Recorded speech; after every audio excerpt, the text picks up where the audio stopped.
Black Bottom is the neighborhood in the Lower East Side of the city of Detroit, and it's named that because of the rich, dark soil that was there when the French arrived. They're calling it Fond Noir, which is Black Bottom. And they're talking about the soil. And black people are not the majority there. French slave owners have some black folks. They're enslaving Africans. The British, they're enslaving some Africans, but small numbers in comparison to the French, the British, and the Native Americans. So this is a small number of black people. By the time we get to the 1800s, you have a small but significant group of black people because they've started some businesses, they started some churches, started some institutions, they're leading the Underground Railroad, they're hiding people in the stations on the Underground Railroad. So they're significant, but they're still not the majority. They're dwarfed by immigrants who have come to the city of Detroit. So the French and British aren't located primarily in Black Bottom anymore by the time we get to the 1820s and 30s. Irish immigrants, German immigrants. Some of these German immigrants are also Jewish, so you got Jewish immigrants there. They'll be followed by Polish, Syrian and Lebanese immigrants, Italian and Greek immigrants, which is how we get a Greek town. This is the late 1800s, early 1900s when the Greek, Italian, and Syrian and Lebanese immigrants show up. So they outnumber black folks. But black folks live there among all of these other immigrant groups. And then we get the Great Migration.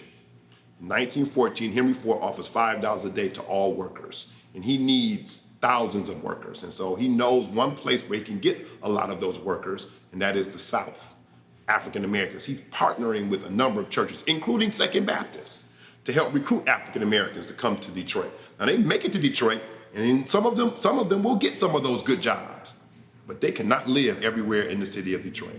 Racial restrictive covenants are on the deeds on many of the homes in the city of Detroit. Sometimes they're attached to the deed, sometimes they're written within the deed language itself, that you cannot rent, sell, or lease this home to a Negro or colored or some other name that is designating black people. Black people are confined or concentrated in the Lower East Side area. Now there's other smaller pockets of black people around the city of Detroit, but the highest level, the highest concentration of black people is in this neighborhood known as Black Bottom, which was originally named that for the soil. From 1910 to 1920, Detroit's black population grew 611%. By the time we get to the 1930s, Black Bottom is nearly or has just become predominantly black. By the time we get to World War II, it is predominantly black. So now Black Bottom has become a predominantly black area. So you got black people who are workers, but you have black people who started businesses. You got black people who started institutions, lawyers, doctors, dentists, all of that. Bakers, they're all in or near Black Bottom. Black Bottom is primarily residential, but there's this street, this major street that runs through Black Bottom, Hastings Street. And Hastings Street runs from the river and goes north from the river all the way up to East Grand Boulevard. It's a major street. And many of the businesses in Black Bottom are located on or next to Hastings Street. And as Hastings Street goes out of Black Bottom, African American businesses follow Hastings out of Black Bottom. And they center on the west side of Black Bottom, Paradise Valley, by the 1930s. This black business district. It's located basically where Ford Field, Comerica Park, 36th District Court, the Music Hall, all those parking lots that are in that area, and Hastings Street, which of course is now I-375, and then once you get out of the downtown area, I-75, or the Chrysler Freeway. That was Hastings. And so that is where this black business center is centered by the 1930s. Now by the time we get to the 1940s and 50s, it's expanded even beyond that. Pockets of Brush Park, pockets of what we call Midtown would be considered by many people to be still parts of Paradise Valley. But Hastings Street is the vein. Hastings Street is the main strip. It's the main artery. As Hastings Street goes, so goes Black Bottom and Paradise Valley. 350 black-owned businesses in this area known as Paradise Valley. And some of them are actually in Paradise Valley, some are real close to Paradise Valley. And because they're so close, they get considered part of that history too. By the 1930s, you have this. And in the 1940s, because of World War II, there's an even larger surge of African Americans coming to the city of Detroit, working in the factories, which are now switched over to war production. In the 30s, there was the Great Depression. So factories it wasn't as much factory hiring during that time period. But it's an uptick in the 40s because of World War II.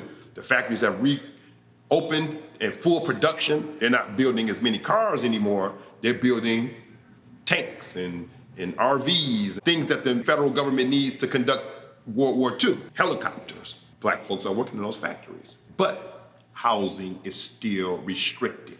Now, the restriction in housing has been joined not only by racial restrictive covenants, but by the federal government's National Housing Act of 1934. The National Housing Act of 1934 is the federal government getting in the housing business. They are now backing home loans for working class people. Working class people can't get home loans during the Great Depression because the banks won't give them one. They don't trust you. It's the Great Depression. They know you're not gonna have that job that long. They don't trust that you're gonna have a job long enough to get that, to pay off your home loan. But the federal government steps in and says, give them the loan, we will back it. If they default, we'll pay it.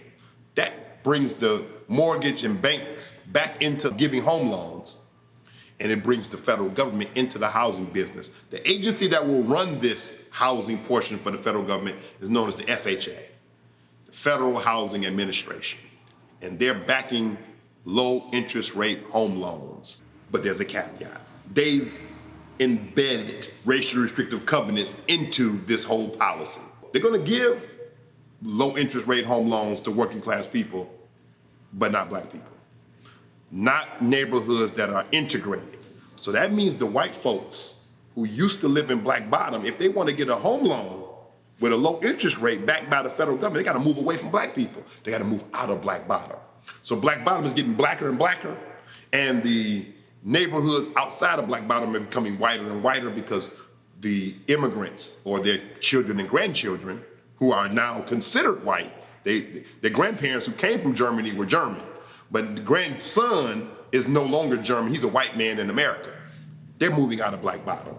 African Americans, what are they getting in the federal or the National Housing Act of 1934? They're getting access to live in the projects. So they can't get a home loan, but they can move into these low-income housing projects. The Brewsters are among the first in the country. They're built in 1935, 1 year after the National Housing Act is passed. The first families move in 1938. Eleanor Roosevelt is at the groundbreaking ceremony. First families move in the Brewsters in 1938. However, as whites are moving up in wealth because they own homes, African Americans can't show anything 20 years later except their rent receipts from the Brewsters. They have not moved up in wealth because you don't own in the housing project. All you do is pay rent. So you're not getting any equity. This is what's happening. The federal government is subsidizing the wealth growth of the white community and blocking the wealth growth of the African American community. It's artificial. The wealth gap is created by federal, state, and city policies, particularly in housing. So that's what's happening. But African Americans are skillful. They realize what's going on, so they have to find ways to make money other ways. So they get involved in opening up businesses in Paradise Valley, clubs, restaurants, hotels, stores. They also get involved in numbers. And numbers, of course, is the illegal lottery. There is no such thing as a state lottery. And so African Americans become the dominant group from the 1920s until late 50s, early 60s. There are other groups involved in numbers, but black people are running. They're at the top of the numbers running game in the city of Detroit. And what they're doing, along with accumulating wealth for the top people who are involved in numbers running, is they're the bank for Paradise Valley. I want to open up a restaurant, a club, and I go to the bank, and the bank saying, we ain't giving you we ain't loaning you nothing. Who do I go to? I go to the numbers folks. They got the money, and they become the donors. They become the bank for many of the businesses in Paradise Valley. Whole bunch of businesses never would have existed in Paradise Valley if it wasn't for numbers. So they are the finance behind it.